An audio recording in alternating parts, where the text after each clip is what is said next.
Hello दोस्तों। तो कैसे हो आप सब? आई होप आप एकदम स्वस्थ हैं और एकदम मस्त हैं और अच्छे से जो है अपनी पढ़ाई को कंटिन्यू कर रहे हैं। एंड साथ ही साथ में मैं उम्मीद करता हूं कि जो पहली दो वीडियोस थी हमारी, जो दो लेक्चर्स थे रजिस्ट्रेशन के रिगार्डिंग रिवीजन के लिए, वो आपने देख भी लिए हैं, अच्छे से पढ़ भी लिए हैं और साथ ही में आपने जो है क्वेश्चंस भी प्रैक्टिस कर लिए जैसा कि मैंने आपको बताया था। एक चीज याद रखना हमेशा कि मेहनत जो है उसका कभी भी कोई पर्यायवाची नहीं होता। मेहनत आपको हमेशा करनी पड़ेगी। वो सपने, वो ख्वाब जो आपने देखे हैं, उन्हें हकीकत में बदलने के लिए आप ही मेहनत करोगे और कोई आपकी जगह पे वो उसके लिए मेहनत नहीं करने वाला। तो चलिए इसी के साथ हम आज की क्लास शुरू करते हैं। देखिए, पहली दो क्लासेस में हमने समझा था कि कौन कौन ऐसे व्यक्ति होते हैं जिन्हें रजिस्ट्रेशन लेना है। सेक्शन 22 और सेक्शन 24 दो सेक्शन थे जो बात करते हैं कि आपको रजिस्ट्रेशन लेना पड़ेगा। मतलब ये दो सेक्शन ऐसे सेक्शन है जो आपको कहते हैं कि रजिस्ट्रेशन लेना पड़ेगा। आप रजिस्ट्रेशन जो है सेक्शन 22 में भी लाइबल हो सकते हो लेने के लिए, लाइक टर्नओवर जो है आपकी अगर स्पेसिफिक लिमिट को क्रॉस कर देती है, या आप सेक्शन 24 में भी लाइबल हो सकते हो इन केस आप उन स्पेसिफाइड लिस्ट में फॉल करते हो। अगर आपको सेक्शन 23 की एग्जाम्पशन मिल जाती है तो बात अलग है, otherwise you have to take GST registration and you should have to apply within 30 days of becoming liable. ये ऐसा कानून कहता है कि आप एक बार लाइबल हो जाते हो जीएसटी रजिस्ट्रेशन के लिए तो आपको 30 डेज के अंदर अप्लाई करना पड़ेगा। सर नहीं किया तो क्या होगा? अगर आपने रजिस्ट्रेशन के लिए लाइबल होने के बाद अप्लाई नहीं किया तो आपके ऊपर पेनल्टी लगाई जा सकती है। और सिर्फ यही नहीं, प्रॉपर ऑफिसर खुद से भी आपको रजिस्ट्रेशन दे सकता है। तो इसका मतलब रजिस्ट्रेशन लेने के लिए अगर आप लाइबल हो गए हैं तो आपके पास रजिस्ट्रेशन लेना ही एक अल्टीमेट जो है एक कंक्लूजन, एक रिजल्ट रह जाएगा। तो आज हम यही पढ़ने वाले हैं कि अगर आप लाइबल हो गए हो रजिस्ट्रेशन लेने के लिए तो उसका प्रोसीजर क्या रहने वाला है। सेक्शन 25 जो है वो बात करता है कि आप अगर रजिस्ट्रेशन लेने जाओगे तो क्या प्रोसीजर है जो आपको फॉलो करना पड़ेगा। तो आज की हमारी क्लास इसी चीज के ऊपर बेस्ड है कि रजिस्ट्रेशन अगर आपको लेना है तो कैसे लेना है, एक नॉर्मल टैक्स पेयर को कैसे लेना है, casual taxable person, non resident taxable person को कैसे रजिस्ट्रेशन लेना है, एंड साथ ही में आपने जो रजिस्ट्रेशन लिया है अगर कभी उसे अमेंड करवाना पड़ जाए, उसमें कभी कोई बदलाव की जरूरत आ जाए तो फिर वो कैसे किया जाएगा। तो यही हमारी आज की क्लास का मोटिव है। जो हम दो मेन चीजें यहाँ पे आज पढ़ने वाले हैं वो यही है कि रजिस्ट्रेशन का प्रोसीजर क्या है एंड सेकेंडली उसको अमेंड कैसे किया जाएगा। तो क्या कहता है देखिए लॉ ऑफ केस के प्रोविजंस के रिगार्डिंग। सबसे पहली बात है कि रजिस्ट्रेशन का प्रोसीजर क्या है। तो section 25 of the CGST act बात करता है कि रजिस्ट्रेशन कैसे लिया जाएगा या क्या क्या चीजें हैं जो आपको रजिस्ट्रेशन के टाइम पे ध्यान रखनी है। Number 1 point, a person liable for registration shall apply within 30 days of becoming liable. आप सेक्शन 22 या सेक्शन 24 दोनों में से किसी भी सेक्शन में लाइबल हुए हो तो आपको 30 दिनों के अंदर अंदर अप्लाई करना होगा। और अप्लाई करना है आपको फॉर्म जीएसटी REG 01। ये फॉर्म नंबर भी याद कर लेना, मे भी शायद आपसे जो है एग्जाम में एमसीक्यू में पूछ लिया जाए कि रजिस्ट्रेशन का फॉर्म क्या होता है। तो आपके जो नॉर्मल टैक्स पेयर्स होते हैं इंक्लूडिंग कैजुअल टैक्सेबल पर्सन, उनके लिए फॉर्म जीएसटी REG 01 है। याद रखना, नॉन रेजिडेंट टैक्सेबल पर्सन के लिए ये फॉर्म नहीं होता एप्लीकेबल। अगेन आपने वीडियो स्टार्ट की है, मैं अज्यूम कर रहा हूं कि ये नोट्स आपने ऑलरेडी प्रिंट कर लिए होंगे, तो आप साथ में लिख सकते हो कि नॉन रेजिडेंट टैक्सेबल पर्सन के लिए ये जीएसटी REG 01 एप्लीकेबल नहीं होता। देन जो आपके कैजुअल टैक्सेबल पर्सन होते हैं और नॉन रेजिडेंट टैक्सेबल पर्सन होते हैं उन्हें कम से कम 5 दिन पहले अप्लाई करना होता है रजिस्ट्रेशन के लिए बिफोर कमेंसमेंट ऑफ बिजनेस। मतलब काम शुरू करने से एटलीस्ट 5 डेज प्रायर उन्हें जो है अप्लाई करना होता है। ये कैजुअल टैक्सेबल पर्सन और नॉन रेजिडेंट टैक्सेबल पर्सन मैंने आपको मोटा मोटी बताया था। आज हमें इन्हें इन डेप्थ डिस्कस करेंगे, बट वो अभी नहीं करेंगे, जब सेक्शन 27 पढ़ेंगे तब करेंगे। अभी के लिए मैं इतना ही बता देता हूं कि कैजुअल टैक्सेबल पर्सन हो चाहे नॉन रेजिडेंट टैक्सेबल पर्सन हो, दोनों को रजिस्ट्रेशन के लिए अप्लाई करना है कम से कम 5 दिन पहले अपने बिजनेस को कमेंस करने से। नेक्स्ट, आपने सुना होगा एससीजेड। एससीजेड होती है special economic zone. Special economic zone. अब आप कहोगे सर ये स्पेशल इकोनॉमिक जोन क्या होता है? स्पेशल इकोनॉमिक जोन वो एरिया होता है जहां पे आपको बहुत सारी रियायतें मिलती हैं, बहुत सारे कंसेशन मिलते हैं। ये वो एरिया है जहां पे गवर्नमेंट बहुत सारे बिजनेसेस को बेनिफिट देती है और पर्पस एससीजेड डेवलप करने का यही होता है कि यहां से एक्सपोर्ट्स को बढ़ाया जा सके, इंडिया में फॉरेन करेंसी के इनफ्लो को बढ़ाया जा सके। तो इस पर्पज से एससीजेड में जो बिजनेस करते हैं उन्हें कुछ स्पेशल जो है आप कह सकते हो concessions and exemptions and benefits दिए जाते हैं, चाहे वो आपके इनकम टैक्स में हो, चाहे वो जीएसटी में हो। अब लॉ क्या कहता है कि लेट्स से आप अगर काम कर रहे हो हरियाणा में, मैं एग्जांपल लेता हूं कि लेट्स से आप काम कर रहे हो हरियाणा में। अब हरियाणा में मान लीजिए आपने एक एससीजेड भी गवर्नमेंट ने अनाउंस कर दिया, एक पर्टिकुलर एरिया है जिसे गवर्नमेंट ने अनाउंस कर दिया है कि ये एससीजेड है, ठीक है। अब आपने लेट्स से गुड़गांव में रजिस्ट्रेशन ले रखा है जो कि एक नॉन एससीजेड एरिया है। आपने गुड़गांव में रजिस्ट्रेशन ले रखा है जो कि एक नॉन एससीजेड एरिया है। कल को अगर आप एससीजेड में काम करने जाओगे जो कि हरियाणा का ही एक एरिया है, तो आपको इस एससीजेड के लिए अलग रजिस्ट्रेशन लेना पड़ेगा इस गुड़गांव वाले रजिस्ट्रेशन के लिए। कहने का मतलब क्या है, एससीजेड को स्पेशल एक आप कह सकते हो दर्जा दिया जाता है इंडियन लॉज में। ये एक स्पेशल प्लेस मानी जाती है जो किसी एक स्टेट के अंदर नहीं काउंट की जाती। इसे most of the time outside India के जैसे ही देखा जाता है। तो अगर आप एससीजेड में रहकर कोई काम करना चाहते हो तो एससीजेड के लिए अलग रजिस्ट्रेशन होगा और बाकी हरियाणा के लिए यानी गुड़गांव में आप काम कर रहे हो तो आपको एक सेपरेट रजिस्ट्रेशन लेना पड़ेगा। यानी कि विद इन हरियाणा ये दो सेपरेट प्लेसेस है और स्टिल आपको दोनों के लिए अलग अलग रजिस्ट्रेशन लेना पड़ेगा। वैसे हमने पढ़ा है कि आप चाहो तो ले सकते हो, अदरवाइज एक से भी काम चला सकते हो, बट ये एक ऐसी रिक्वायरमेंट है जिसकी वजह से या जिसके लिए आपको दो रजिस्ट्रेशन लेने पड़ेंगे, ठीक है। ये मैंडेटरी हो जाता है कि अगर आप एससीजेड में काम करने की सोच रहे हो तो आपके पास एक सेपरेट रजिस्ट्रेशन होना चाहिए। यही चीज यहां पे लिखी गई है, for SCZ separate registration shall be applied. A person, एक और चीज यहां पे लिखी गई है, a person making supply from territorial waters, एक ऐसा व्यक्ति जो टेरिटोरियल वाटर से सप्लाई कर रहा है। लाइक मान लीजिए समुद्र किनारे, जैसे कि मान लो आप महाराष्ट्र में हो, आप गोवा में हो, तो आप समुद्र के किनारे हो और समुद्र के किनारे आप समुद्र के अंदर, आपने पढ़ा होगा कि इंडिया की जो एरिया है या इंडिया का जो रीजन है वो सिर्फ और सिर्फ ये जमीन नहीं है जो आपको दिख रही है। इवन जहां पे आपका समुद्र का एरिया शुरू हो जाता है, जहां पे सी का एरिया शुरू हो जाता है, पानी शुरू हो जाता है, वहां भी up to 12 nautical miles India की टेरिटोरियल वाटर्स होती है जिसे इंडिया का ही पार्ट माना गया है और ये सभी लॉज में मोरलेस सेम ही रहता है। तो अगर आप किसी पर्टिकुलर स्टेट में नहीं हो, आप उस टेरिटोरियल वाटर में हो, आप उस 12 नॉटिकल माइल या 22 किलोमीटर के एरिया में आते हो, तो उस केस में आप पानी के अंदर हो और वहां से आप अपनी सर्विसेज दे रहे हो। लाइक ऑयल एक्सट्रैक्शन बिजनेसेस में ऐसा होता है कि आप पानी के अंदर जो है जाके समुद्र में जाके जो है अपना काम करते हो, तो हो सकता है कोई आपको सर्विस प्रोवाइड भी वहीं पे कर रहा हो। तो ऐसे केसेस में जो आपका प्लेस ऑफ बिजनेस है वो टेरिटोरियल वाटर में है। अब ऐसे केसेस में आपका मुद्दा आएगा, सर वो टेरिटोरियल वाटर तो किसी स्टेट में फॉल नहीं करता, तो हम रजिस्ट्रेशन कहां ले? तो हमारा लॉ क्लियर करता है कि इन केस अगर आप टेरिटोरियल वाटर से सप्लाई कर रहे हो, अगर आप सप्लाई कहां से कर रहे हो? Territorial water. इसे थोड़ा सा विजुअलाइज करने की कोशिश कीजिए। लेट्स से ये हमारा इंडिया है और यहां पे आप टेरिटोरियल वाटर में हो और आप यहां पे कोई बिजनेस कर रहे हो, तो उसके लिए आपको रजिस्ट्रेशन कहां लेना पड़ेगा? आप कहोगे सर ये तो कोई भी स्टेट नहीं है। तो लॉ ने कहा कि जो भी नियरेस्ट कोस्टल स्टेट होगा, लेट्स से यहां से महाराष्ट्र का जो कोस्टल एरिया है यानी कि जो पानी के बाद की जो जमीनी सतह आएगी, लेट्स से वो 12 किलोमीटर की दूरी पे है और जो गोवा की कोस्टल एरियाज है या कोस्टल लाइंस है वो लेट्स से आपकी जो है 10 किलोमीटर की दूरी पे है। तो फिर आपको कौन से स्टेट में रजिस्ट्रेशन लेना पड़ेगा? जो भी नियरेस्ट है, यानी आपको रजिस्ट्रेशन कहां लेना पड़ेगा? गोवा में। आपको गोवा में रजिस्ट्रेशन लेना पड़ेगा बिकॉज आपके टेरिटोरियल वाटर की जो नियरेस्ट कोस्ट लाइन है वो गोवा में आती है, ठीक है। तो ये चीज भी लॉ ने एडवोकेटली क्लियर कर दी है कि अगर आप पानी में सप्लाई कर रहे हो यानी कि इंडिया के टेरिटोरियल वाटर से सप्लाई कर रहे हो, तो उस केस में आपका रजिस्ट्रेशन जो नियरेस्ट कोस्टल लाइन होगी वहां पे आपको लेना पड़ेगा, ठीक है। चलिए, ये सेम प्रोविजन आपका प्लेस ऑफ सप्लाई में भी आता है कि अगर आपने सप्लाई टेरिटोरियल वाटर में की है तो प्लेस ऑफ सप्लाई भी वहीं पे मानी जाती है जहां पे आपकी नियरेस्ट कोस्टल लाइन आती है। अगला point, a person may takes multiple registration within a single state. आप एक सिंगल स्टेट में मल्टीपल रजिस्ट्रेशन ले सकते हो, ये पॉइंट मैं आपको पहले ही बता चुका हूं।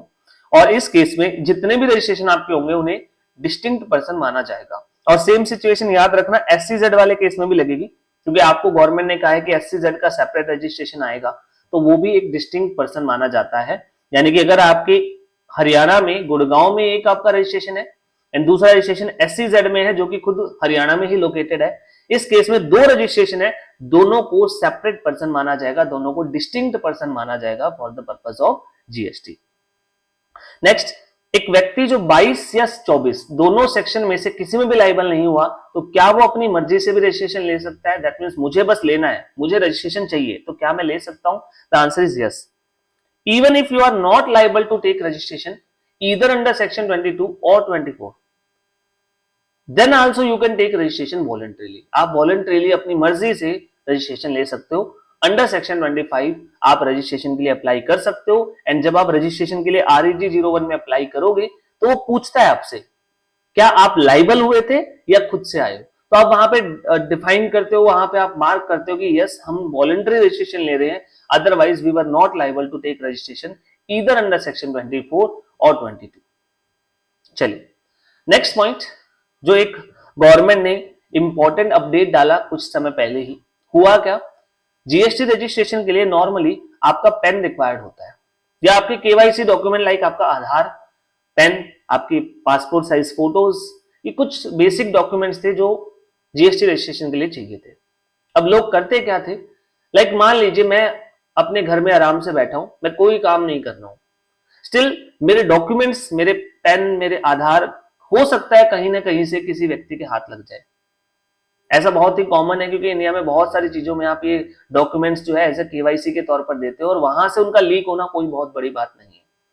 तो हुआ क्या करता था, मैं आराम से बैठा हूं सपोज दिल्ली में, मेरे नाम पे लाखों करोड़ों के बिजनेस चलाए जा रहे हैं, कोई केरला में चलाया जा रहा है, कोई वेस्ट बंगाल में चलाया जा रहा है, जो मेरी लोकेशन से बहुत दूर है। ये फ्रॉड करने के लिए बिजनेस बनाए जाते थे, जो करोड़ों अरबों का फ्रॉड किया करते थे फेक बिजनेसेस में। अब जब पता चलता कि ये फेक काम हो रहा है तो देखने जाते कि भाई प्रोप्राइटर कौन है। प्रोप्राइटर मैं हूं जो कि आराम से दिल्ली में बैठा हूं, मुझे तो पता भी नहीं है कि मेरे नाम से बिजनेस चले हुए हैं। तो जो एक्चुअल मास्टरमाइंड होते थे वो कब का पैसा लेके या जो गवर्नमेंट के साथ फ्रॉड करके चले जाते थे और आखिरी में एक ऐसा व्यक्ति आपके सामने फंस जाता था जिसने कोई काम किया भी नहीं था, एक्चुअल में उसको तो नॉलेज भी नहीं थी। तो ऐसे केसेस में गवर्नमेंट ने बोला एक काम करते हैं, जब भी GST रजिस्ट्रेशन आप अप्लाई करोगे तो आपका आधार ऑथेंटिकेशन किया जाएगा।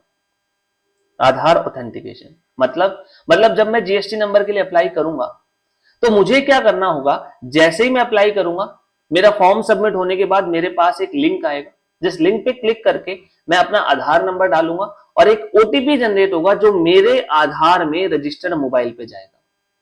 अब फ्रॉड करने वालों के पास मेरा फिजिकल पेन, फिजिकल आधार तो हो सकता है, बट उनके पास मेरे मोबाइल नंबर का एक्सेस नहीं है, मेरे मोबाइल का एक्सेस नहीं है जिससे वो OTP देख सके। आधार ऑथेंटिकेशन अगर मैं करूंगा तो मुझे OTP चाहिएगा। अब OTP आएगा कहां से, वो तो एक्चुअल व्यक्ति के पास जा रहा है, उसकी मोबाइल नंबर पे जा रहा है। तो यहां से फिर गवर्नमेंट उन केसेस को काफी हद तक कम कर सकती है। बट फिर आधार सभी के पास होता भी नहीं है, तो गवर्नमेंट ने कहा ऑल्टरनेटिव भी निकाला जाएगा। तो अगर आप आधार ऑथेंटिकेशन को ऑप्ट नहीं करना चाहते हो तो आप मना भी कर सकते हो कि हमें आधार ऑथेंटिकेशन नहीं करना। अगर आपके पास आधार नहीं है तो आप मत कीजिए।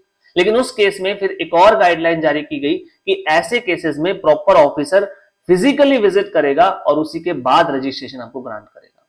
मतलब ये हुआ कि अगर आपने आधार वेरिफिकेशन कर दिया तो दैट मींस जेन्युइन पर्सन है, तभी वो आधार ऑथेंटिकेशन कर पाया है। और अगर आपने आधार ऑथेंटिकेशन नहीं किया तो फिर प्रॉपर ऑफिसर फिजिकली देखने आएगा कि दिखाओ कहां है प्रोप्राइटर। फिर कहां से लाओगे प्रोप्राइटर? जो व्यक्ति दिल्ली बैठा है उसे केरला के बिजनेस में आप कैसे दिखा दोगे? तो अगेन एक बहुत इंपॉर्टेंट प्रोविजन था जो बनाया गया। अब आधार ऑथेंटिकेशन अगर आप ऑप्ट करते हो तो आपको आधार ऑथेंटिकेशन करना है, अदरवाइज फिजिकल वेरिफिकेशन होगा जिसके बाद ही रजिस्ट्रेशन ग्रांट किया जाएगा। सिमिलर प्रोविजन डाले गए कि जो ऑलरेडी रजिस्टर्ड है उनको भी अपना आधार ऑथेंटिकेशन करना पड़ेगा। तो ये चीज डाल दी गई है, Aadhaar authentication has been mandated for both existing persons and new registration, दोनों के लिए जो है प्रोविजन बना दिया गया। हालांकि कुछ लोगों के पास आधार नंबर नहीं होता है तो गवर्नमेंट ऑल्टरनेटिव जो मींस ऑफ आइडेंटिफिकेशन है वो बनाएगी। हालांकि अब इसमें भी बहुत सारे फ्रॉड सामने आए हैं, तो गवर्नमेंट ने एक और चीज सोची है कि हाई रिस्क केस में, जहां पे लगेगा गवर्नमेंट को कि रिस्की केस हो सकते हैं, वहां पे government physical biometric based authentication भी डिमांड कर सकती है। लाइक जैसे तैसे करके मान लो किसी ने मेरा फोन भी हैक कर लिया और मेरे ओटीपीज भी ले लिए, तो गवर्नमेंट ने कहा चलो हम इससे भी आगे चले जाते हैं। आगे से जब इस व्यक्ति को रजिस्ट्रेशन लेना होगा ना, इसे हम कहेंगे भाई फिजिकली आओ और अपना थंबप्रिंट लगाओ या अपनी रेटिना स्कैन, आई रेटिना स्कैन करो, जिसके बाद हमें पता चल पाएगा कि हाँ आप ही हुए। अब इस केस में ऐसा तो नहीं होगा ना वो मेरा अंगूठा काट के ले जाएंगे, कहेंगे चलो भैया ऑथेंटिकेशन करना है, एक बार इसका अंगूठा काट लेते हैं।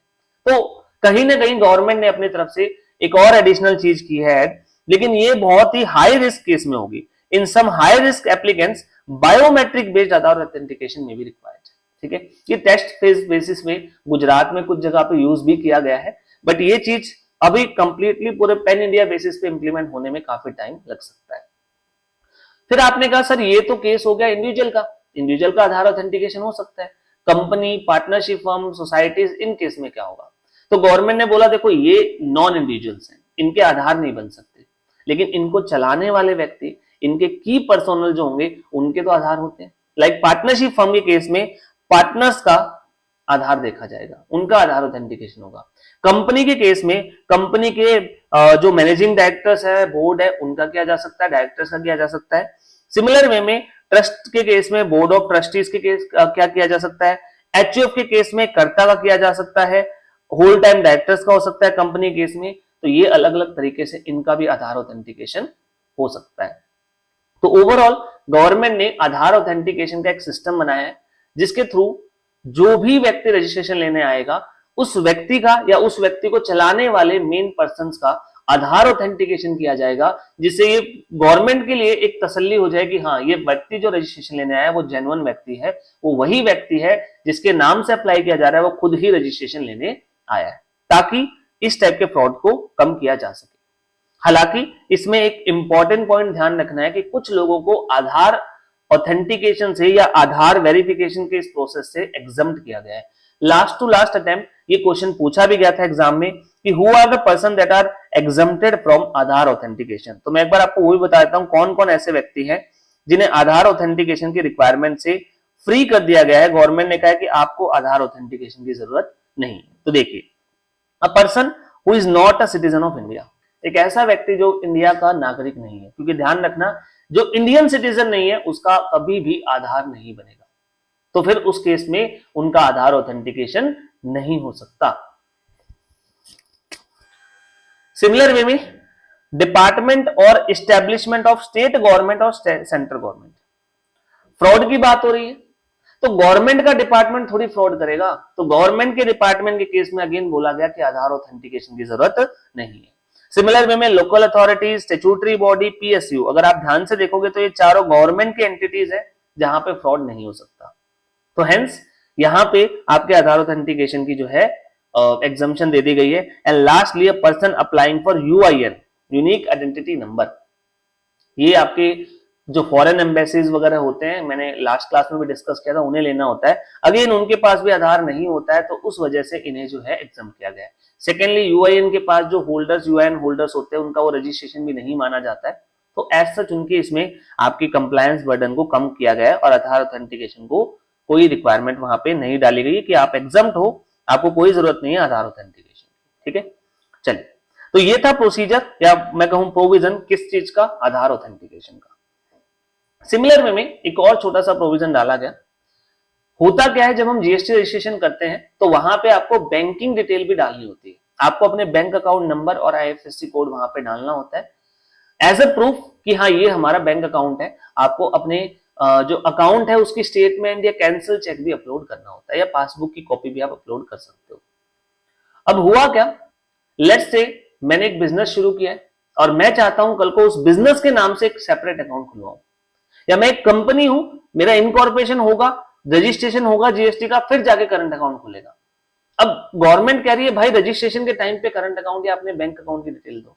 मैं कह रहा हूं सर जीएसटी रजिस्ट्रेशन होने के बाद ही मेरे पास बैंक आ सकता है, मेरे पास उससे पहले अकाउंट नंबर है ही नहीं। बैंक वालों के पास जा रहा हूं तो वो कह रहे हैं भाई जीएसटी नंबर लेके आओ तो ही अकाउंट ओपन करके देंगे। अब ये तो मेरे लिए डायलेमा हो गया। मैं पहले रजिस्ट्रेशन के लिए जा रहा हूं, वो कह रहे हैं बैंक अकाउंट दो तो रजिस्ट्रेशन देंगे। बैंक वालों के पास जा रहा हूं तो वो कह रहे हैं पहले जीएसटी नंबर लाओ फिर बैंक अकाउंट खोल के देंगे। तो ऐसे में गवर्नमेंट ने बोला चलिए हम आपको थोड़ी सी रियायत देते हैं, आप रजिस्ट्रेशन के टाइम पे बैंक मत देना, आप अप्लाई कर देना, हम आपको रजिस्ट्रेशन दे देंगे, लेकिन रजिस्ट्रेशन आने के बाद विद इन 45 डेज, रजिस्ट्रेशन आने के बाद विद इन 45 डेज या फिर आपकी जो रिटर्न भरने की तारीख आ जाए उससे पहले आपको बैंक डिटेल फर्निश करनी पड़ेगी। और अगर ऐसा नहीं हुआ तो हम आपका रजिस्ट्रेशन कैंसिल कर सकते हैं। ऐसा नहीं है कि कर ही दिया जाएगा, आपको मौका दिया जाएगा, फर्दर एक्सटेंशन दिया जा सकता है कि हाँ कोई बात नहीं आपने नहीं किया है अब कर दीजिए, बट गवर्नमेंट ने क्लियर कट प्रोविजन बना दिया है कि 45 दिनों के अंदर अंदर भाई साहब आपको अपना बैंक डिटेल हमें प्रोवाइड करना होगा। तो ये हमारे पास कुछ बेसिक प्रोविजन है जो रजिस्ट्रेशन के रिगार्डिंग हमें ध्यान रखने हैं। अब रजिस्ट्रेशन आप भी लेने जा सकते हो, या मैंने आपको शुरुआत में बताया कि अगर आप लायबल थे और फिर भी आपने नहीं लिया तो प्रॉपर ऑफिसर जबरदस्ती आपका रजिस्ट्रेशन कर देगा। आपका ऑफिसर जो आपके जुडिक्शन का ऑफिसर है वो आपका रजिस्ट्रेशन कर देगा अगर उसे लगता है कि आप लायबल थे। तो देखिए क्या लिखा गया है, if proper officer finds that a person was liable for registration but he has not taken it, एक व्यक्ति लायबल था बट उसने रजिस्ट्रेशन नहीं लिया, देन ऑफिसर में register the said person on temporary basis. तो ऑफिसर खुद प्रोसीड करेगा और आपको एक टेम्परेरी रजिस्ट्रेशन दे देगा। टेम्परेरी क्यों? क्योंकि ऑफिसर सिर्फ प्रोविजनल बेसिस पे आपको रजिस्टर कर सकता है, उसके पास आपकी सारी डिटेल्स शायद ना भी हो, तो वो टेम्परेरी रजिस्ट्रेशन देगा। बट लॉ ने क्या कहा, उस टेम्परेरी रजिस्ट्रेशन आने के बाद विद इन 90 डेज, कितने दिन? विद इन 90 डेज आप या तो अपना परमानेंट रजिस्ट्रेशन के लिए अप्लाई कर दीजिए प्रॉपर डॉक्यूमेंटेशन के साथ, या फिर आप अपील फाइल कर दीजिए कि भाई ये ऑफिसर ने मेरे को धक्के से रजिस्टर कर दिया है, मैं तो लायबल भी नहीं था। तो ये दोनों में से एक एक्शन आपको लेना पड़ेगा। आइदर आप खुद से जाके अप्लाई करिए रजिस्ट्रेशन के लिए, या फिर आप अपील कर दीजिए कि भाई ये धक्के से मेरे को रजिस्ट्रेशन दिया गया है, I was not liable for the registration, so please kindly जो है ये जो रजिस्ट्रेशन मेरा किया गया है टेम्परेरी, इसे भी खत्म कीजिए और मुझे इस लायबिलिटी से फारिग कीजिए। चलिए अब क्या होगा, आपने अपील फाइल अगर कर दी है तो अपीलेट अथॉरिटी का फैसला आएगा। अब वो फैसला या तो आपकी फेवर में हो सकता है या आपके अगेंस्ट में हो सकता है। अगर आपकी फेवर में है तो आपकी टेंशन मिटी, लेकिन अगर वो आपके अगेंस्ट में आया है तो नेक्स्ट 30 डेज के अंदर अंदर आपको अप्लाई करना पड़ेगा फिर से रजिस्ट्रेशन के लिए। जो ऑफिसर ने दिया था वो टेम्परेरी था, आपने अपील फाइल की, अपील आप हार गए, तो अब 30 दिनों में परमानेंट रजिस्ट्रेशन के लिए आपको अप्लाई करना पड़ेगा। तो ये सुओ मोटो रजिस्ट्रेशन का प्रोविजन है जहां पे ऑफिसर को पावर दी गई है। बहुत ही इंपॉर्टेंट पॉइंट है, क्वेश्चन में जो है पूछा जा सकता है, एग्जाम में ये पॉइंट पूछा जा सकता है कि क्या ऑफिसर के पास खुद से रजिस्ट्रेशन करने की पावर होती है? The answer is yes. तो आप ये प्रोविजन एक्सप्लेन कर सकते हो। चलिए तो हम पढ़ रहे हैं सेक्शन 25 कि कोई व्यक्ति अगर रजिस्ट्रेशन लेने के लिए लायबल है तो वो कैसे लिया जाएगा। अब आते हैं मेन जो एक प्रोसीजरल पार्ट बनाया गया है, गवर्नमेंट ने क्या बनाया है कि रजिस्ट्रेशन कैसे लिया जाएगा। तो देखिए ये सिर्फ प्रोसीजरल पार्ट है, मैं अगर आपको इसको बताना चाहूं तो बहुत ही फास्ट मैनर में बताऊंगा क्योंकि बहुत कुछ ज्यादा इसमें है नहीं, आप खुद भी इसको पढ़ के समझ सकते हो। ये सारा का सारा जो आपका कंटेंट है बहुत ही सिंपल सा है। इसमें क्या लिखा गया है ध्यान से सुनिएगा।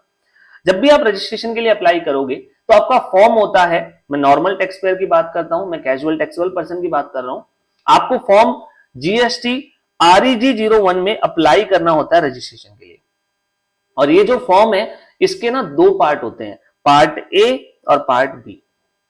पार्ट ए में बहुत बेसिक चीजें पूछी जाएंगी, लाइक आपसे आपका पेन पूछा जाएगा, आपसे आपका स्टेट पूछा जाएगा, आपसे आपका डिस्ट्रिक्ट पूछा जाएगा, कुछ 4-5 चीजें, और ओटीपी वेरिफिकेशन अगर आप मोबाइल नंबर और ईमेल का कर देते हो तो उसके बाद आपका पार्ट ए सबमिट हो जाता है। पार्ट ए बहुत ही छोटा सा है जिसमें मुश्किल से 6-7 चीजें आपसे पूछी जाती हैं, और वो 6-7 चीजें पूछने के बाद मोबाइल और आधार के मोबाइल और आपके ईमेल के ओटीपीज वेरीफाई हो जाते हैं, जिसके बाद आपका TRN जनरेट हो जाता है। TRN का मतलब होता है टेम्परेरी रेफरेंस नंबर। ये TRN जनरेट हो जाता है, इसके थ्रू अब आप लॉग इन कर सकते हो टेम्परेरी बेसिस पे, और देन आप अपना पार्ट ए फिल हो चुका है, अब आप पार्ट बी फिल करने के लिए प्रोसीड कर सकते हो। तो आप ये देख सकते हो यहाँ पे यही चीज बताई गई है कि आपका पेन जो है वो वेरीफाई किया जाता है, और आप अपने मोबाइल और ईमेल के ओटीपी को वेरीफाई करने के बाद जैसे सबमिट करोगे तो TRN जनरेट हो जाता है, that is called temporary reference number, जिसे आप यूज करोगे फर्दर लॉगिन करने के लिए, ताकि आप अपना पार्ट बी फिल कर सको। ठीक है, चलिए, तो ये चीजें यहां पे सारी बताई गई हैं।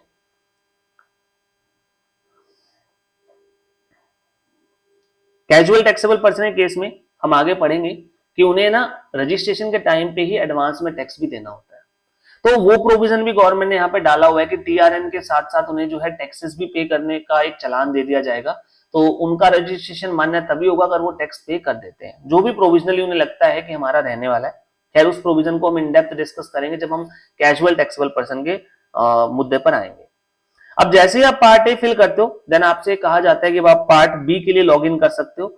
और पार्ट बी में आपको बहुत सारी इंफॉर्मेशन देनी होती है। लाइक अगर मैं आपसे कहूं तो पार्ट बी में आपको, जस्ट अ सेकेंड,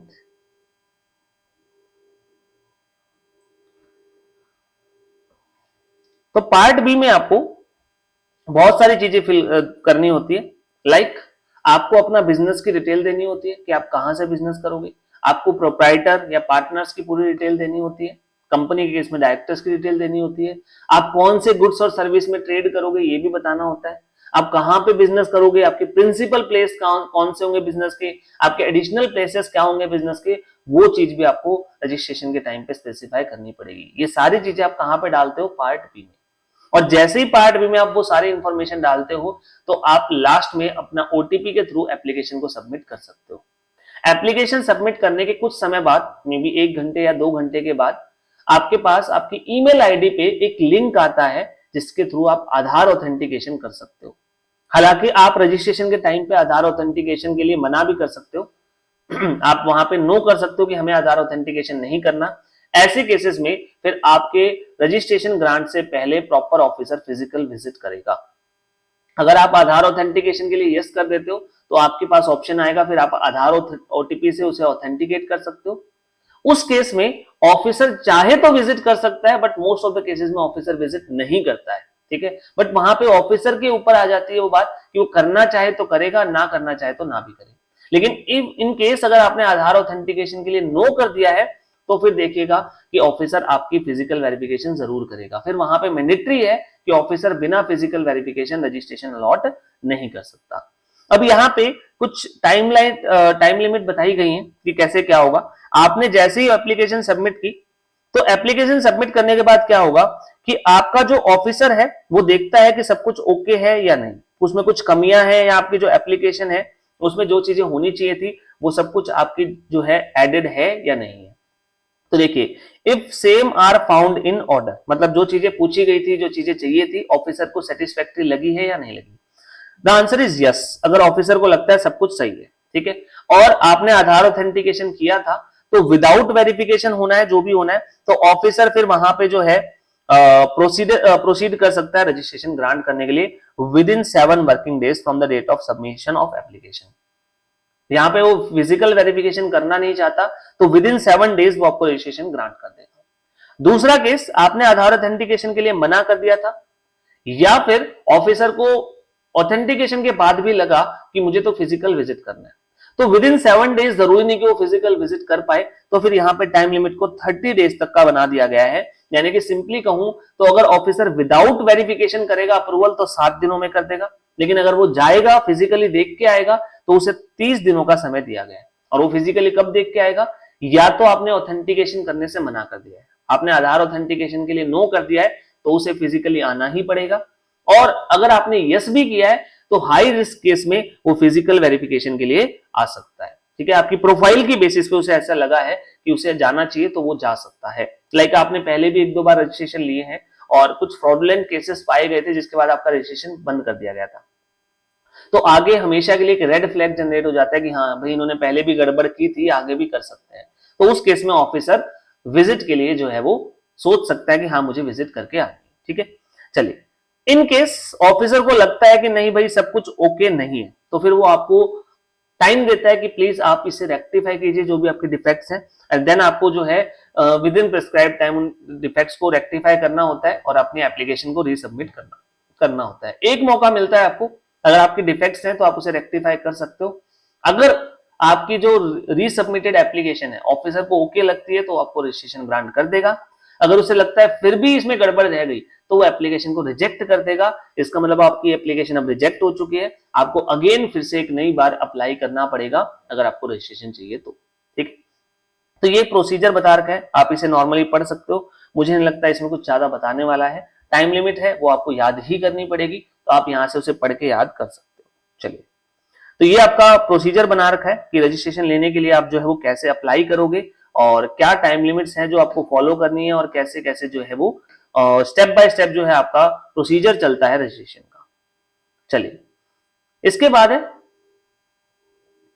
यहाँ पे वो टाइम लिमिट गिवन है कि कितने दिनों के अंदर अंदर वो आपको रजिस्ट्रेशन ग्रांट करेगा, तो आप इसे आराम से पढ़ सकते हो, इसमें आपके पास कोई भी दिक्कत नहीं है। एक और चीज यहाँ पे ध्यान रखनी है कि ऑफिसर जो है अगर टाइमली एक्शन नहीं लेता है तो ऑटोमेटिक रजिस्ट्रेशन रूट में चला जाता है। मतलब क्या किया गया है जीएसटी में ना, सब कुछ टाइम बाउंड मैनर में हो, इसके लिए ना बहुत सारे प्रोविजंस को स्ट्रिक्टली फॉलो करवाने के ऑर्डर आए हैं। तो ऑफिसर्स के लिए जरूरी है कि जो प्रेस्क्राइब टाइम लिमिट है वो उसके अंदर एक्शन ले ले। अगर नहीं लिया तो डीम्ड अप्रूवल में चला जाएगा आपका रजिस्ट्रेशन। इसका मतलब बाद में ऑफिसर उसे कैंसिल नहीं कर सकता है, ऑटोमेटिक आपको रजिस्ट्रेशन ग्रांट कर दिया जाएगा। बट अगर प्रैक्टिकली बताऊं तो ये चीजें बहुत सारी जगह पे इंप्लीमेंट नहीं हो रही है। कई जगह पे ऐसा होता है कि शायद आपकी एप्लीकेशन 30-40 दिन भी पड़ी रहे, ऑफिसर की तरफ से भी एक्शन नहीं लिए जाते हैं एंड कोई फिजिकल वेरिफिकेशन भी नहीं होती है, बट काफी टाइम के बाद अप्रूवल वहां पे आता है। तो टाइम लिमिट्स हैं, काफी हद तक मैं कहूंगा कि ये फॉलो होते हैं, बट कुछ रेयर केसेस में ये शायद फॉलो भी ना हो, बट लॉज के अंदर ये चीजें लिखी गई। चलिए, उसके बाद ये मैंने आपको ऑलरेडी बता दिया है कि आधार ऑथेंटिकेशन किसको नहीं करवाने की जरूरत। कुछ और पॉइंट जो आपको ध्यान रखने, आपके बिजनेस रजिस्ट्रेशन का जब बिजनेस का आप जब रजिस्ट्रेशन करवाओगे तो दो प्लेस ऑफ बिजनेस आपके बनते हैं। One is PPOB and other one is APOB. अब ये पीपीओबी और एपीओबी क्या होते हैं? पीपीओबी का मतलब है principal place of business and APOB का मतलब है additional place of business. Simple भाषा में कहूं तो हेड ऑफिस और ब्रांच, जो मेन आपका धंधे करने की जगह है, जो आपके बिजनेस की मेन प्लेस है, उसे कहा जाता है PPOB, principal place of business. And जो आपके बिजनेसेस की एडिशनल प्लेसेस हैं, लाइक आपके जो ब्रांचेस के जैसी हैं, वो कहलाती है एपीओबी। अब याद रखना, आपके जितने भी प्रिंसिपल प्लेस एक ही होगा, प्रिंसिपल प्लेस एक ही होगा, एडिशनल प्लेस जितने भी हैं वो सारे के सारे आपको रजिस्ट्रेशन के अंदर डिस्क्लोज करने होते हैं। अगर नहीं किया तो अगेन वही जनरल पेनल्टी लगाई जा सकती है, जहां 50,000 रुपए तक की पेनल्टी आप पे लगाई जा सकती है अगर आपने प्रॉपर डिस्क्लोजर नहीं दे रखे कि कहां कहां पे आपका रजिस्ट्रेशन या कहां कहां से आप बिजनेस कर रहे हो। मतलब कि आपको अगर रजिस्ट्रेशन लेना है तो उसमें आपको बताना पड़ेगा कि हमारे प्रिंसिपल प्लेसेस कौन सी है बिजनेस की और एडिशनल प्लेस कौन कौन सी है। ठीक है, और जितनी भी जगह पे ये प्लेसेस है, आपका जीएसटी सर्टिफिकेट हर जगह पे लगना चाहिए। ये जो रजिस्ट्रेशन करने पर सर्टिफिकेट आएगा वो आपको अपने हर प्लेस ऑफ बिजनेस पे लगाना है in a prominent location. Prominent location मतलब वो दिखना चाहिए। कहीं आप गोडाउन में बिल्कुल नीचे कहीं पे आपके सामान के पीछे छिपा के लगा दो कि देखो सर हमने लगा दिया है, दिख किसी को नहीं रहा है, ऑफिसर आया तो सामान हटवाया गया और फिर कहा देखो जी, ऐसे नहीं कर सकते। प्रोमिनेंट लोकेशन होनी चाहिए, मतलब वो दिख जाए, ऐसी जगह पे आपको वो लगाना पड़ेगा। ठीक है, चलिए next important point, effective date of registration. मैं लाइबल हुआ सेक्शन 22 या सेक्शन 24 में और मैंने फिर रजिस्ट्रेशन के लिए अप्लाई किया, तो मेरा रजिस्ट्रेशन कब से गिना जाएगा? क्या जिस दिन मैंने अप्लाई किया उस दिन से, या जिस दिन मैं लाइबल हो गया था उस दिन से, या जिस दिन सर्टिफिकेट आ जाएगा उस दिन से? तो हमारा जो लॉ है वो कहता है कि यहां पे देखिए अलग अलग सिनेरियो बनते हैं। क्या क्या? सबसे पहला, आपने अपनी मर्जी से रजिस्ट्रेशन लिया है, वॉलंटरी, आप लाइबल हुए ही नहीं, आपका मन कर रहा था, आपने अप्लाई कर दिया। या फिर आप अप्लाई करते हो after 30 days of becoming liable. अभी थोड़ी देर पहले हम पढ़ रहे थे कि लाइबल होने के 30 दिनों के अंदर अंदर आपको अप्लाई करना होता है।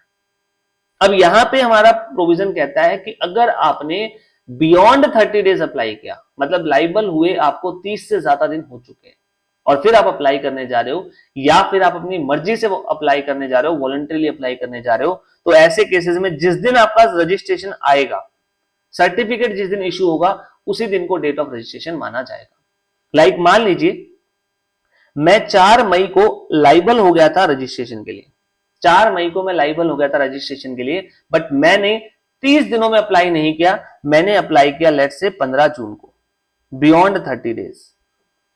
और फिर मुझे रजिस्ट्रेशन ग्रांट किया गया लेट्स से 3 जुलाई को। तो ऐसे केसेस में इफेक्टिव डेट क्या होगी? क्या वो डेट जिस दिन मैं लाइबल हुआ, या वो डेट जिस दिन मैंने अप्लाई किया, या वो डेट जब सर्टिफिकेट आया? तो ऐसे केसेस में कहोगे सर जिस दिन सर्टिफिकेट आया ना वही मानी जाएगी आपकी डेट ऑफ रजिस्ट्रेशन। लेकिन अगर आपने यहां पे सपोज कीजिए 15 जून को अप्लाई करने की बजाय 1 जून को ही अप्लाई कर दिया था, 4 मई को लाइबल हुए, 1 जून को अप्लाई कर दिया, that is with in 30 days, और फिर सर्टिफिकेट आया लेट से 3 जुलाई को, ऐसे केसेस में इफेक्टिव डेट ऑफ रजिस्ट्रेशन होगी 4 मई, the date on which you became liable for registration. जिस दिन आप लाइबल हो गए थे वही डेट मानी जाएगी रजिस्ट्रेशन की, दैट इज 4 मई। तो ये इफेक्टिव डेट ऑफ रजिस्ट्रेशन का प्रोविजन है, बहुत अच्छे से समझ लेना, क्योंकि इसके ऊपर प्रैक्टिकल क्वेश्चन भी पूछा जा सकता है। जैसे मैंने आपको एग्जांपल बना के दिया है वैसा ही क्वेश्चन पूछा जा सकता है एग्जाम में। तो this is effective date of registration. चलिए अब आते हैं स्पेशल कैटेगरी के लिए। स्पेशल कैटेगरी में हमारे पास 2 पर्सन है, सीटीपी और एनआरटीपी। इन दोनों के लिए क्या प्रोविजन बनाया गया है हमें यह समझना है। जो कैजुअल टैक्सेबल पर्सन है और नॉन रेसिडेंट टैक्सेबल पर्सन है उनके लिए क्या प्रोविजन है रिगार्डिंग रजिस्ट्रेशन, वो लिखा गया है आपके सेक्शन 27 में। अभी हम क्या पढ़ रहे थे? सेक्शन 25। इसके अलावा एक छोटा सा सेक्शन है सेक्शन 26 जो कहता है कि अगर आपने सीजीएसटी एक्ट में अप्लाई कर दिया रजिस्ट्रेशन के लिए तो बाय डिफॉल्ट ये माना जाएगा कि आपको एसजीएसटी का भी रजिस्ट्रेशन मिल गया। दैट मीन्स टैक्सेस लगाने वाली 2 अथॉरिटी है, डुअल अथॉरिटी है, सेंटर और स्टेट, बट रजिस्ट्रेशन एक ही आता है। हरियाणा में मैं ऐसे नहीं कि सेंटर के पास अलग रजिस्ट्रेशन ले रहा हूं और स्टेट के पास अलग, रजिस्ट्रेशन एक ही होगा और यही चीज सेक्शन 26 में बताई गई है, बट ये कोई ज्यादा इंपॉर्टेंट सेक्शन नहीं है। अब आते हैं सेक्शन 27 पे। सेक्शन 27 बात करता है सीटीपी और एनआरटीपी की। पहले एक बार इन्हें समझते हैं अच्छे से कि ये होते क्या है। ये सीटीपी और एनआरटीपी होते क्या है? देखिए सबसे पहले मैं बात करता हूं सीटीपी। सीटीपी मतलब casual taxable person. Casual taxable person क्या होता है? एक ऐसा पर्सन होता है, एक ऐसा पर्सन है जो लेट से मैं मान लेता हूं कि ये दिल्ली में रहता है, इसका बिजनेस भी दिल्ली में है, बट इसने क्या देखा कि अभी कुछ दिनों के लिए ना गुजरात में एक बड़ा ट्रेड फेयर लगने वाला है, एक बिजनेस एग्जीबिशन लगने वाला है, वहां पे अलग अलग बिजनेसेस अपना प्रोडक्ट बेच सकते हैं। तो ये दिल्ली का व्यक्ति भी इस ट्रेड फेयर में जो है पार्टिसिपेट करना चाहता है। तो ये यहां पे गुजरात में जब जाएगा और ट्रेड फेयर में पार्टिसिपेट करेगा तो गुजरात में इसका कोई प्लेस ऑफ बिजनेस नहीं है, कोई permanent fix place of business नहीं है। ऐसे केसेस में ये चाहता है कि ये कोई मान लीजिए 30 डेज का एक फेयर लगा हुआ है, बस उसी में पार्टिसिपेट करना चाहता है।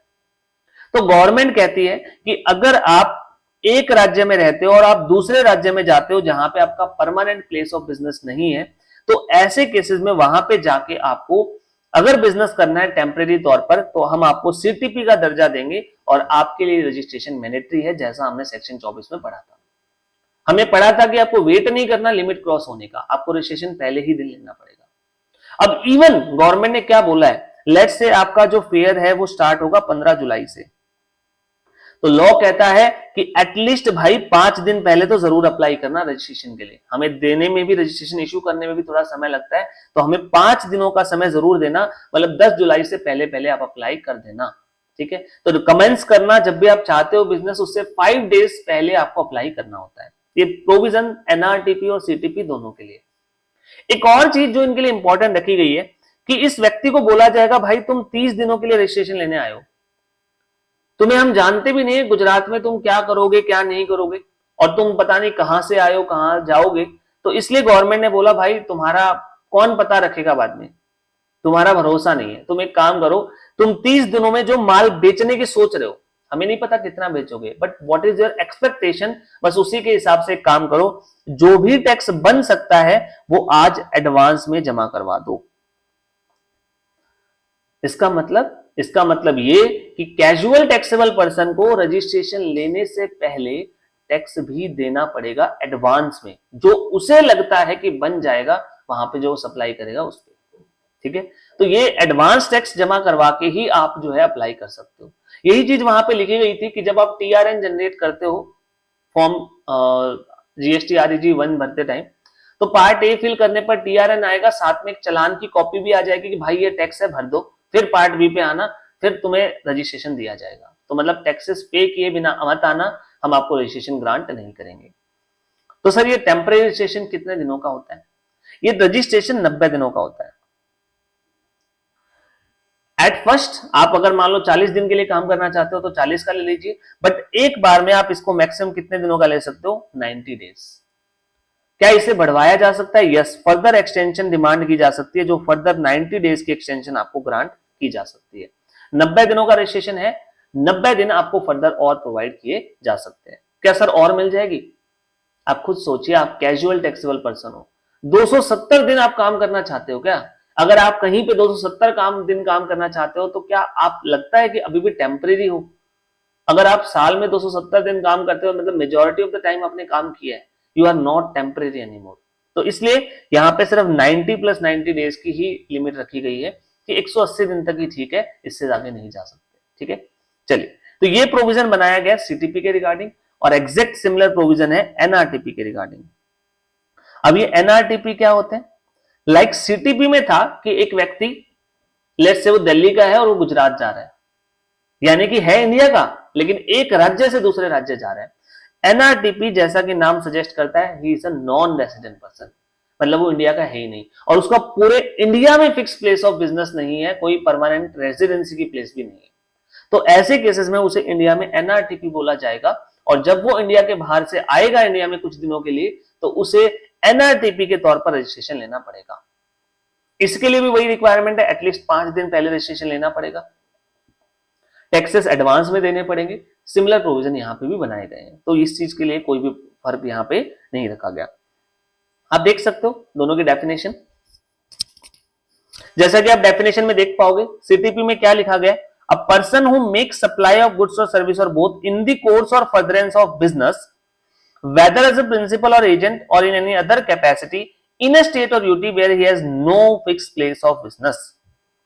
कोई भी व्यक्ति जो बिजनेस के फर्दरेंस में काम करने आया, मतलब वो बिजनेस ही कर रहा है कोई, चाहे वो एजेंट के तौर पर काम करने आया हो, चाहे प्रिंसिपल हो, या किसी भी हैसियत से काम करने आया हो, अगर उसका उस राज्य में कोई फिक्स प्लेस ऑफ बिजनेस नहीं है, then he shall be regarded as casual taxable person for that particular state. अगर आपका फिक्स प्लेस होता ना तो आपको सीटीपी नहीं मानते।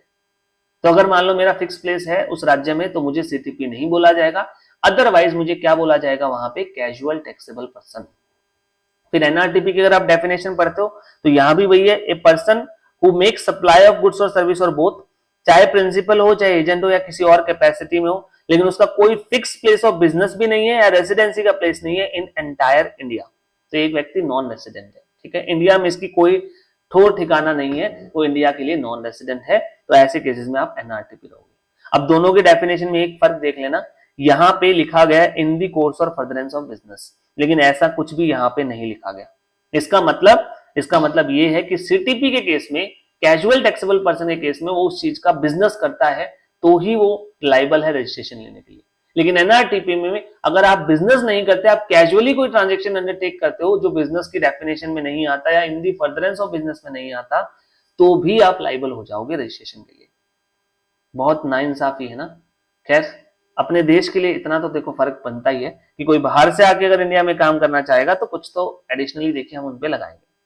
चलिए, की प्रोविजन क्या है ये मैं ऑलरेडी डिस्कस कर चुका हूं, बस याद रखना हमें पेन बेस्ड रजिस्ट्रेशन लेना होता है, तो आपके सीटीपी के पास तो पेन होगा, एनआरटीपी के पास पेन कैसे आएगा? वो बाहर से आया, इंडिया का पेन नहीं होगा उस पे, तो उसे बोला गया भाई तुम सेल्फ अटेस्टेड कॉपी दे देना आपके पासपोर्ट की, उससे भी हम काम चला लेंगे। आप अपने सेल्फ अटेस्टेड कॉपी देना पासपोर्ट की, एंड साथ में आपको एक व्यक्ति अपॉइंट करना पड़ेगा इंडिया में जो आपकी जगह पे ऑथराइज सिग्नेटरी बन सके, जिसको हम पकड़ सके अगर तुम भाग गए तो।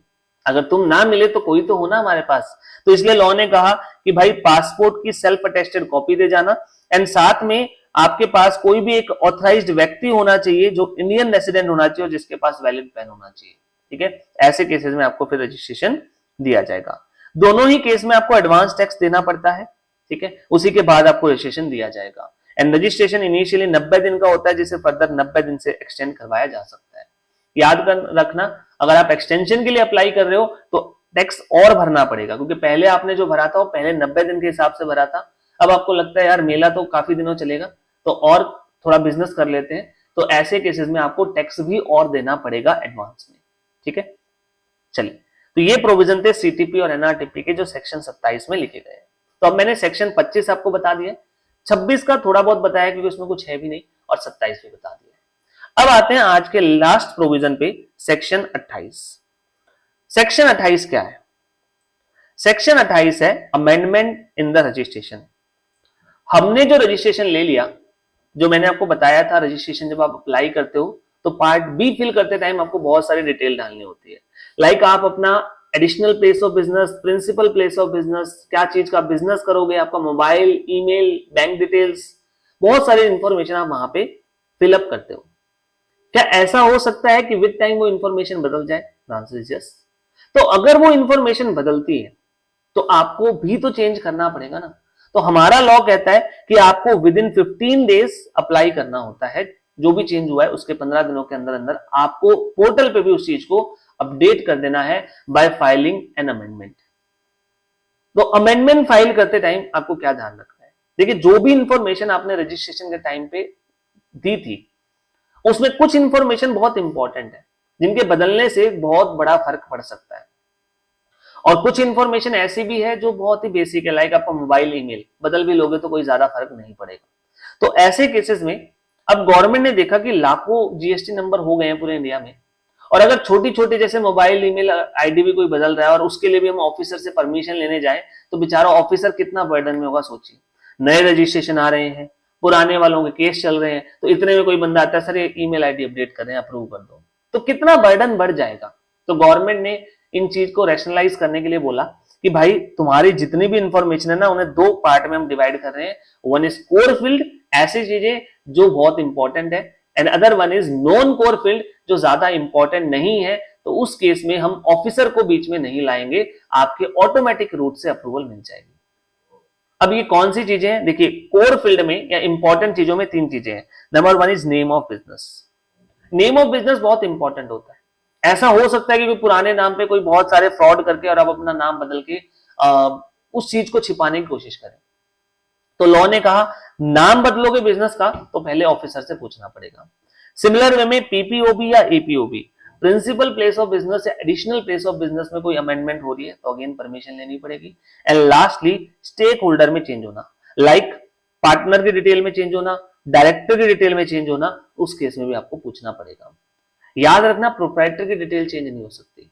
क्यों? क्योंकि प्रोप्राइटर का पेन होता है, और अगर आपने बिजनेस चेंज बेच दिया है या किसी और को दे दिया है तो नया व्यक्ति अपने पेन से अप्लाई करेगा। तो वहां पे स्टेक होल्डर कोई और नहीं होता, प्रोप्राइटर खुद होता है, जो पॉसिबल नहीं होगा कि आप पेन चेंज नहीं कर सकते थ्रू अमेंडमेंट। अमेंडमेंट के थ्रू आप पेन चेंज नहीं कर सकते। अगर कोई नए पेन पे बिजनेस जाना है तो नया रजिस्ट्रेशन ही लेना पड़ेगा, वो अमेंडमेंट से कवर नहीं हो सकता। मेरा बिजनेस हरियाणा में है, मैं उसे दिल्ली में शिफ्ट करना चाहता हूं, क्या मैं मेरे पीपीओबी या एपीओबी को चेंज करके काम चला सकता हूं? The answer is no. Delhi का रजिस्ट्रेशन अलग है, हरियाणा का अलग है। अभी आपने हरियाणा में ले रखा है, अब आपने बिजनेस शिफ्ट कर लिया दिल्ली, तो हरियाणा वाला बंद करो, दिल्ली में नया अप्लाई करो। सिंपल सा फॉर्मूला है। चलिए नेक्स्ट पॉइंट, जो कोर फील्ड होंगी उसमें आपको प्रायर अप्रूवल लेनी पड़ेगी ऑफिसर की, और विद इन 15 डेज आपको जो भी इवेंट हुआ था, जो भी घटना हुई थी जिसके बाद चेंज हुआ है, उसके अंदर अप्लाई करना पड़ेगा। अगर नहीं किया तो अगेन वही 50,000 की जनरल पेनल्टी आप पे लगाई जा सकती है। And lastly non core field की इंफॉर्मेशन वो होती है जो ऑटोमेटिकली अमेंड हो जाती है, जिसके लिए आपको पीओ की इंटरवेंशन की जरूरत नहीं होती, पोर्टल अपने आप ही अप्रूव कर देता है।